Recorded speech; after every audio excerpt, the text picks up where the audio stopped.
lo que en los evangelios sinópticos, que son Mateo, Marcos y Lucas, corresponde al reino de Dios, en el evangelio de Juan equivale a vida, luz, verdad, gracia. ¿Por qué estoy mencionando el reino?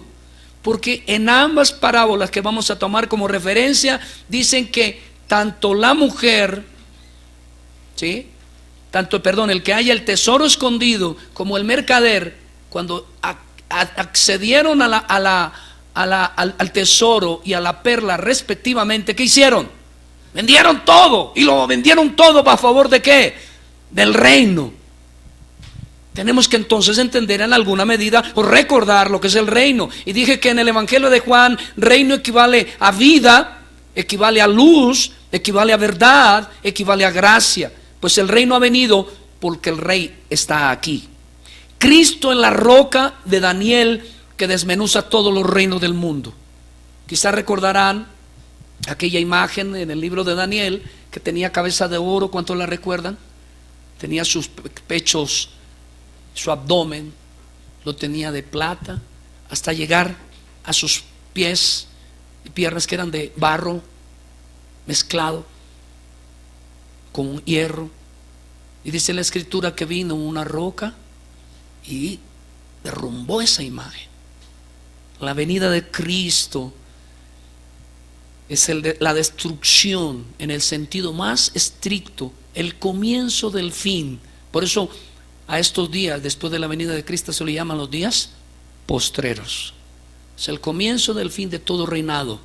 El reino está aquí, el reino ha venido, dice Jesús. El reino está entre vosotros.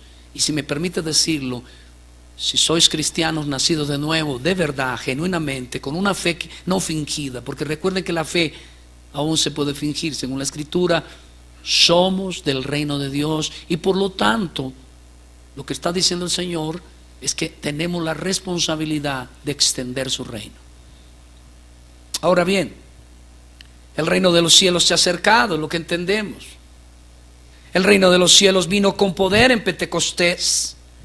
El reino de Dios, no estoy diciendo que llegó en Pentecostés, pero vino con poder para equipar lo que fue la dispensación apostólica y poder no solamente proclamar a Cristo, sino establecer la iglesia neotestamentaria, porque la iglesia es una. ¿Cuántos dicen amén?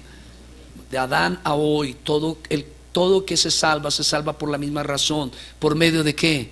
De la fe. ¿Y de la fe en quién? En Cristo. No hay otro camino. Creemos que hay una sola iglesia. No hay judío ni gentil. El reino de Dios vendrá con gloria en una segunda venida. Es lo que llama John Waldron en su escatología el solapamiento de los siglos. Está diciendo, el reino ya llegó, pero aún no ha llegado. Esto parece una contradicción. Jesús dice, el reino está entre vosotros, el reino está aquí. ¿Para quiénes? Para que todo aquel que se arrepienta entre a ser partícipe del reino. Pero ha llegado y a la vez aún no ha llegado. Y está diciendo, el reino ya está aquí, pero la restauración plena de todas las cosas será el día del regreso de Cristo. Pero el reino ya está aquí. El reino obtendrá la victoria, esa es la garantía en Cristo. ¿Cómo se manifiesta el reino? Con la venida de Cristo. El reino es palpable, visible. En el tiempo de la administración de Cristo, por ejemplo, arrojó fuera demonios, milagros que hizo Jesús, invadió la casa del hombre fuerte y lo ató. Mateo capítulo 11, verso 3 al 6. Esto es apenas la introducción, hermano, porque vamos a tocar el tema de dándolo todo, pero necesitamos entender un poco el reino, recordar mejor. Dice la palabra, y al oír Juan en la cárcel los hechos de Cristo, le envió 2 de sus discípulos para preguntarle, ¿eres tú aquel que había de venir o esperamos otro? La pregunta es, ¿qué está haciendo Juan? ¿Usted es el Mesías? ¿Por qué esa pregunta? Yo quiero aclararla ahora. Porque recordarán que los profetas no lo sabían todo. Los profetas eran instrumentos del Señor y muchas veces profetizaban cosas que ellos mismos no alcanzaban a comprender. Estaba velado para ellos.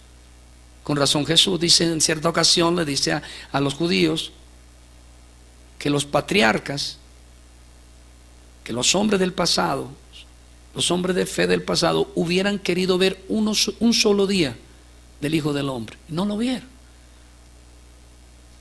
Y para los profetas, muy probablemente, como lo dice Hegdrisen, para ellos el regreso de Cristo debía coincidir con la destrucción de los malos y el establecimiento pleno del reino. Eso confunde a Juan. Y Juan pregunta, eso no es, porque si es, ¿por qué me tienen preso? Y si es, ¿por qué me tienen en la cárcel?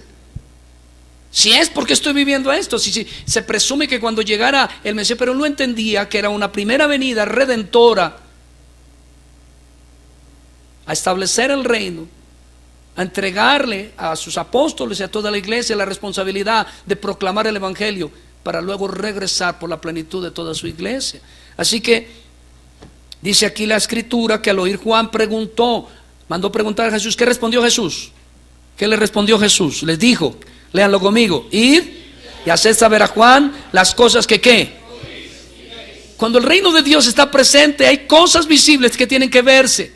Por eso los falsos avivamientos contemporáneos, los avivamientos genuinos a lo largo de la historia, llámese el tiempo de... Estoy releyendo, he leído muchas ocasiones, pero estoy releyendo de nuevo algo de la historia de Spurgeon.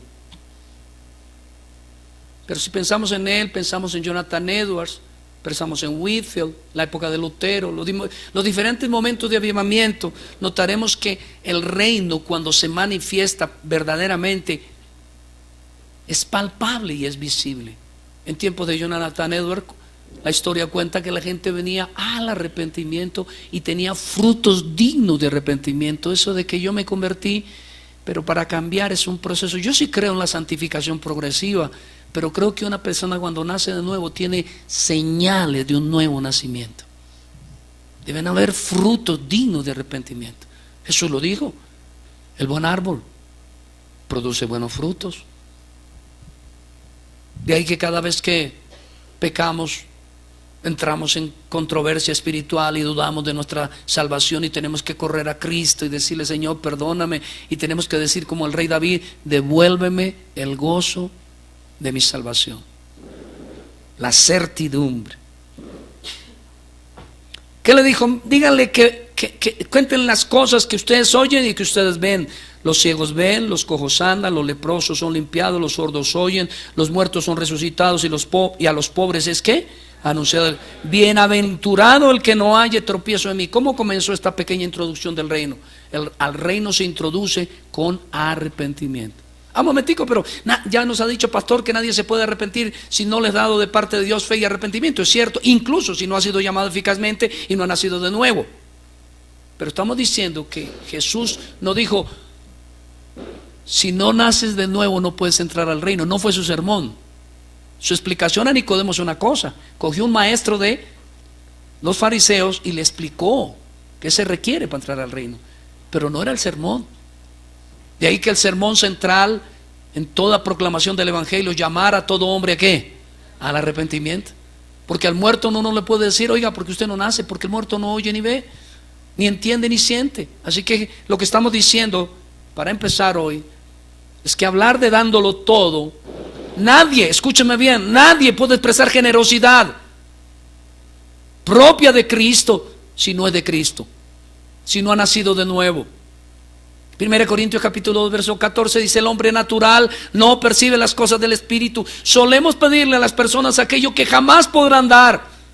Mi madre tenía un dicho, no se le puede pedir manzanos al palo de mango. Se requiere la generosidad, dije yo en uno de mis primeros sermones de esta serie, es parte de la nueva naturaleza que recibe un cristiano.